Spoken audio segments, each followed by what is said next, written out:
well, this might not be untrue, but then to a certain degree, you would say it would be irrelevant, and I don't think there's anything wrong with that. But I want to say we are non-political, no, sorry, non-partisan. Okay. Okay, so basically, the inception or how the thing came about was, kind of politically affiliated, but the foundation itself is apolitical. Well, you might not say a political because everything we're doing is political. What you're doing right now is political. So we want to say it's non-partisan. It doesn't, you know, um, reflect the ideas of any single political party. But in a nutshell, it wants to deal with the ideas of, you know, the late Solo Sandeng, which might actually include or have something to do with an idea, one or two, that is that of the UDP, that would look like one of the UDP, because I mean we all know Solo Sandeng did most of his political activism, I mean all of his political activism under the UDP. So definitely trying to segregate these two, you know, needs some technical thinking. Okay. But don't you think separating these two might take the foundation a long way in achieving its goals? Well, they are not together. These two are not together. The administration of the foundation and that of UDP is different, you know. And, you know, even by the standard that one might take it to say we are doing our activities together and everything, I mean, that must happen.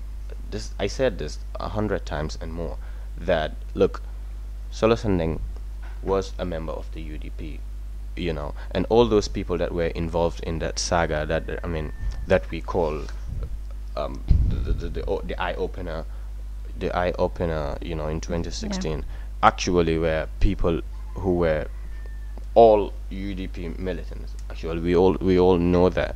So you know, in trying to bring these things here and there that we are UDP motivated and all of that, I just want to say a few things to that. That is to say, I mean, these are UDP people, okay? So, well, the forming of the Solo Sandeng Foundation is actually motivated by actions of militants of the UDP from 2016. So actually, if people would do, you know, themselves a favor, is to just understand this and know that's exactly how it is. So, and not trying to, you know. All right, so we understand as well. Solo Sandeng was the one who unfortunately lost his life there, but there are other people also that were with him out there. So is this foundation's, I mean, objectives, extended, as per its name, Solo Sandeng's Foundation? Is it also extended to the other co-people that he engaged that activities with? Yes, well, you must all agree with me that Solo Sandeng and Co, you know, were people who actually stood up, you know, against injustice and in favor of democracy, human rights, and rule of law. So, you know, the ideas of all these people are shared in the foundation. And when we actually talk about the Solo Sandeng Foundation, the name Solo Sandeng, you know, is a household name, emanating from that incident, you know, which all these people are part of. So if you actually say Solo Sandeng Foundation, you mean the Fatmata Jawara Foundation, you mean the Noganjai Foundation, you mean the April 14, 2016 Foundation. But why the Solo Sandeng name is because, I mean, it's a household name. It's become a household name. And you know, wherever you say a Solo Sandeng name, what resonates and what it resonates actually is that incident. So you know, basically they're all included in it. And for the fact that this foundation stands for the welfare of these victims as well, you know, says a lot about, I mean, how their ideas are inculcated in it. I mean, the ideas are included in it, and also that it stands for, you know, human rights and you know, civic education, which was the main focus of all these people that were part of it. You know, because if there was no, if they didn't have an intention of civil education, you know, or civil awareness, they wouldn't have been out asking for electoral reforms to better our, you know, civic process. You mentioned human rights, civic education. Part of your activities. Does it include outreach programs, visiting the military, specifically the security personnel, to educate them on human rights? Yes, of course. And um, one of our objectives is to better prison conditions because Solo Sandeng was somebody that was very passionate about the betterment of prison conditions. I'll give an instance in 2014 when he got arrested, and after his release, he had to go to the Could families you of please speak to most the people. mic? Yeah, sure. It's kind of, I think it's fine. Tell me if it's okay. So, I mean, he had to go to the families of most of these people that he was in the cells with, whom he left there, who were serving different, because he was a political prisoner, at the time. And so when he came out, he went to most of their families, and tried to link, trying to recreate their links, reconnect their links back to their families, and also, he personally donated to them.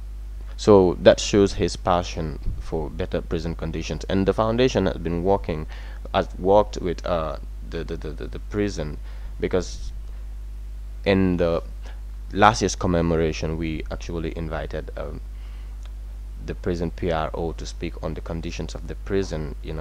As part of our aims to improve prison conditions, we actually want to deal with that. And you talked about outreach programs. I want to say the Solo Sending Foundation do not really have funds, and it would be great if we have funds, and we would actually apply for funds. But it would be great also for people to actually approach us with funding, because we have civic education plans, we have prison betterment So plans. on that, just basically, put us through your objectives. Like, what do you seek to achieve as a foundation, That's basically? that's what I said.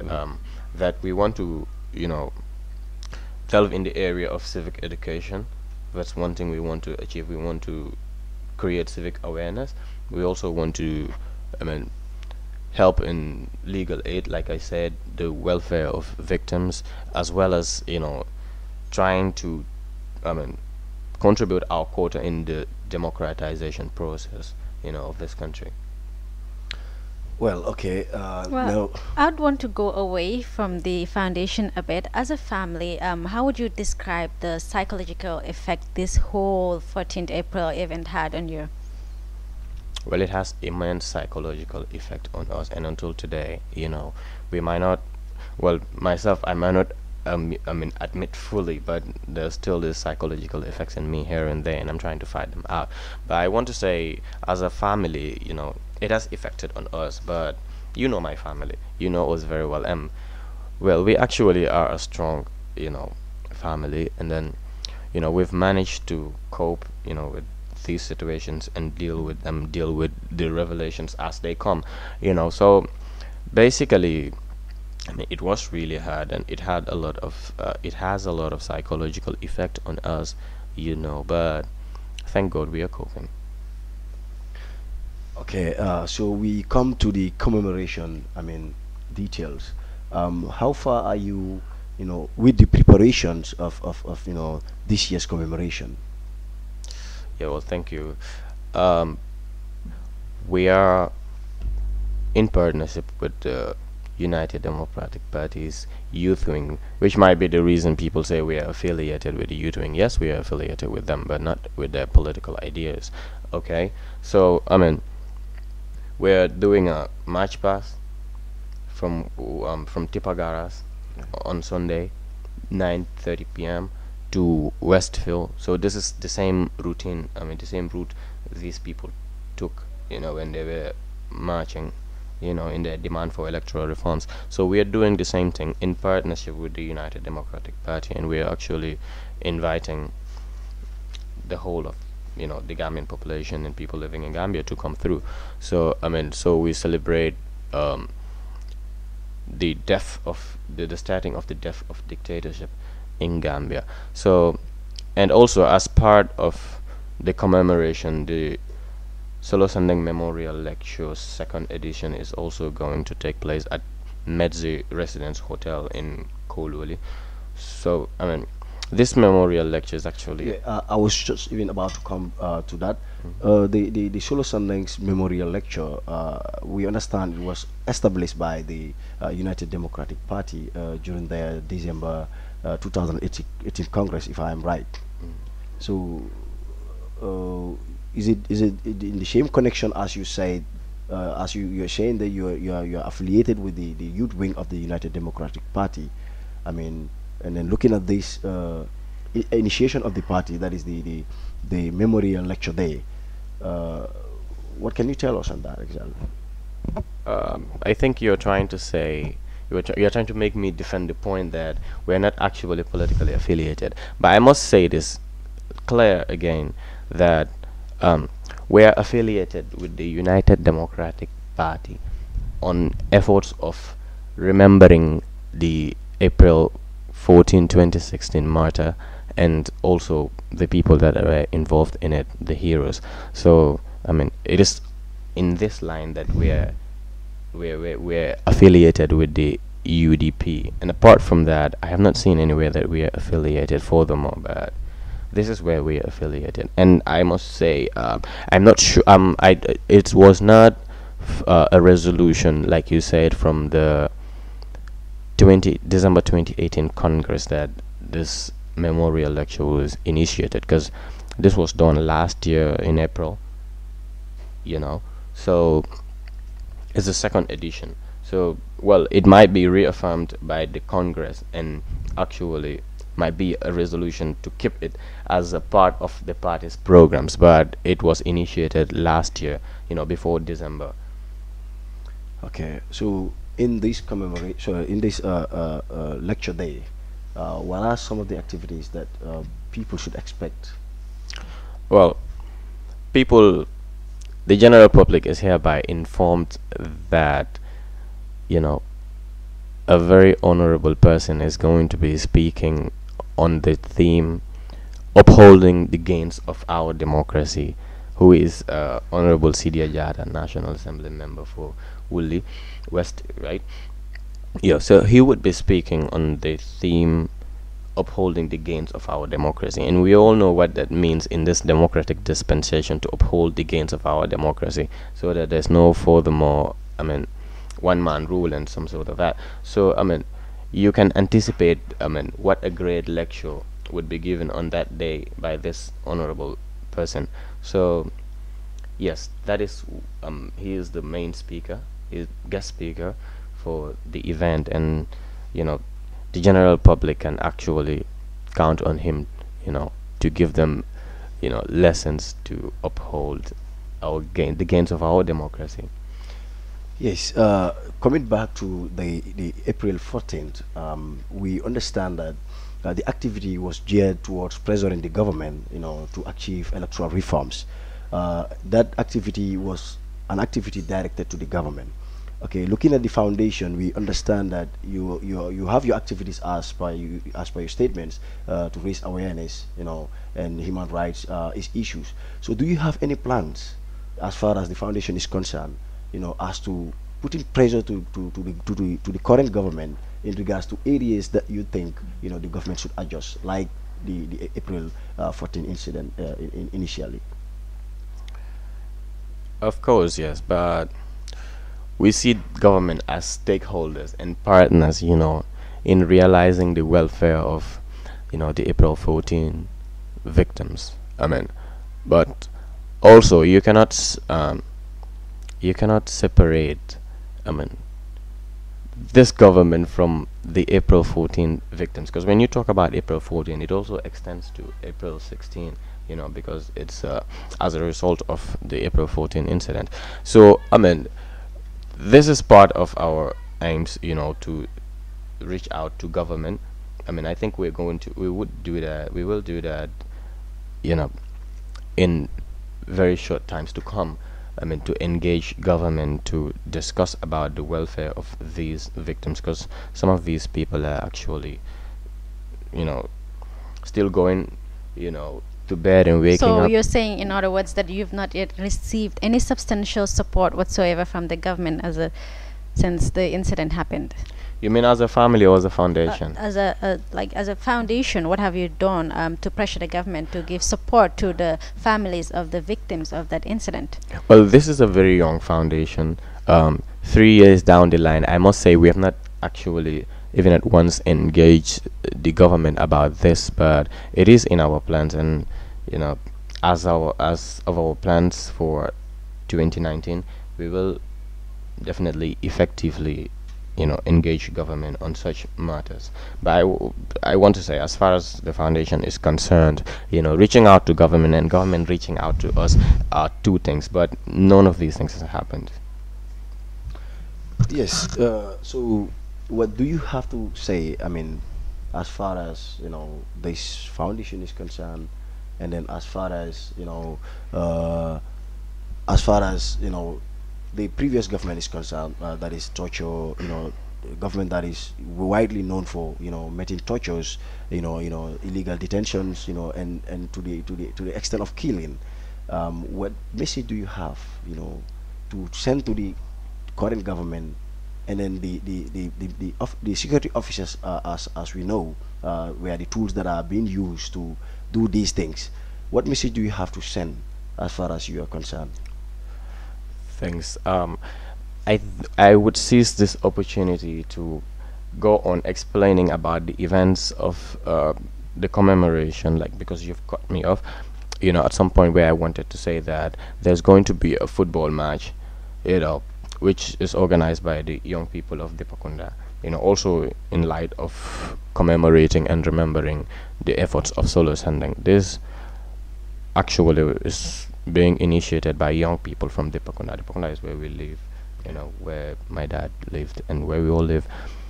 So, I mean, these people saw that it's important to actually celebrate Solo for all of his efforts that he had done for the progress of Dipakunda as a community and also its young people. So, they've decided to play a football game. This is going to be an all Dipakunda game, I call it.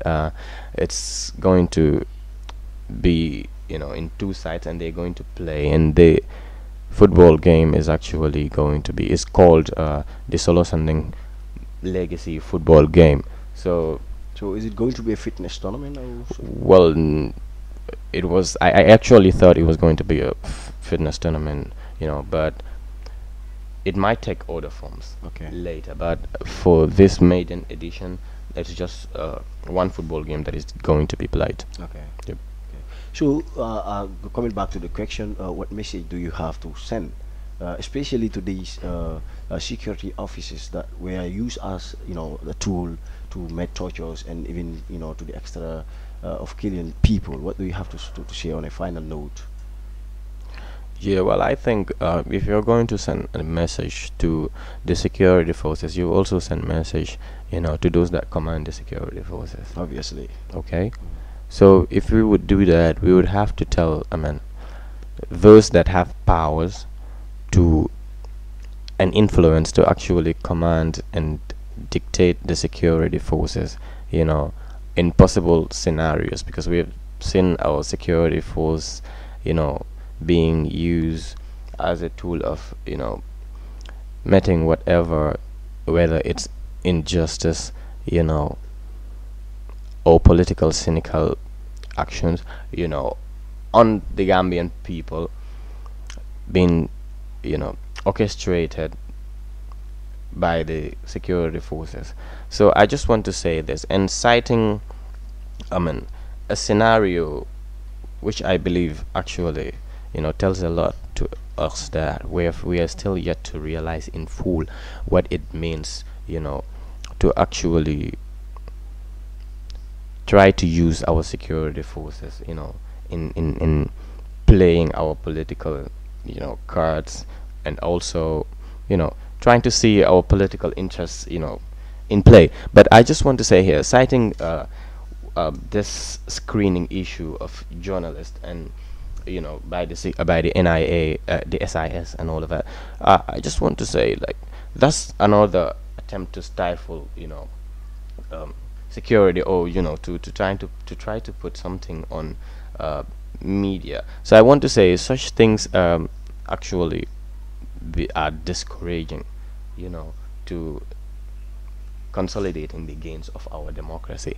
Because looking at that, what signal did that really send? There might be an iota of justification in this day that can be justifiable. It's justifiable in a way, but I would just want to say it sends a signal beyond security and beyond all of that, because we've seen how the SIS, formerly National Intelligence Agency, was used in brutalizing that. And instead of correcting the wrongs, NIA is being changed. All those evidences are actually being tampered with, and nothing is being done by that until we are seeing nothing is being done about that, and we are seeing this SIS still being used to kind of censor media. Because it doesn't make a lot of sense to me to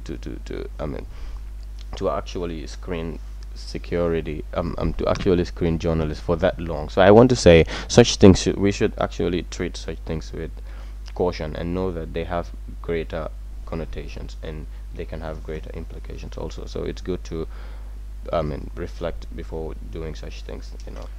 Well, for this time, Yes, Mohammed, we're running out of time, but we're so grateful to have you on our show this morning. It was a pleasure to have you, honestly. Thank you very much. You're welcome. Thank you. Thank you. Yes, you can send your any last word you have, just anything you feel like saying. Yeah, I just want to say that the whole Gambia, whether you're Gambian or you're not Gambian, once you're in Gambia, you are invited to come and march with us to celebrate the birth of another era in Gambia, okay, which is April 14, and also to grace these activities that are happening, especially the memorial lecture. There's great importance in the memorial lecture, and one would not know it unless you are there. So I want to say, let's grace this occasion, and also let's keep decency in our politicking, at whatever levels it is. Let's keep decency in it. That's what's going to move this country forward. That's what's going to make it a country that is moving in decency, because a country moving in indecency and a country moving in decency are two different things, and we would live in all of these things, okay, but what they mean to us we know. So it's actually important that we keep our politics very decent.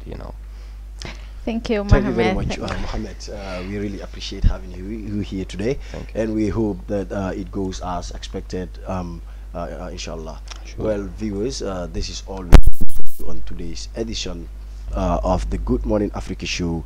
You can log in next week on Monday. I am Alassane Cissé, and bye for now. mbokk yi ñu ngi leen a jaajëfal di leen gërëm si toppa bi ñu toppa tamit di leen ñaax tamit ngeen def Sunday 14th a date ñun ñëpp ñu try gain in our numbers them, not only to march but pour attend the lecture, because dafa nekk dina am a great impact when it comes to information si suñ boppa. Jërë ngeen jëf.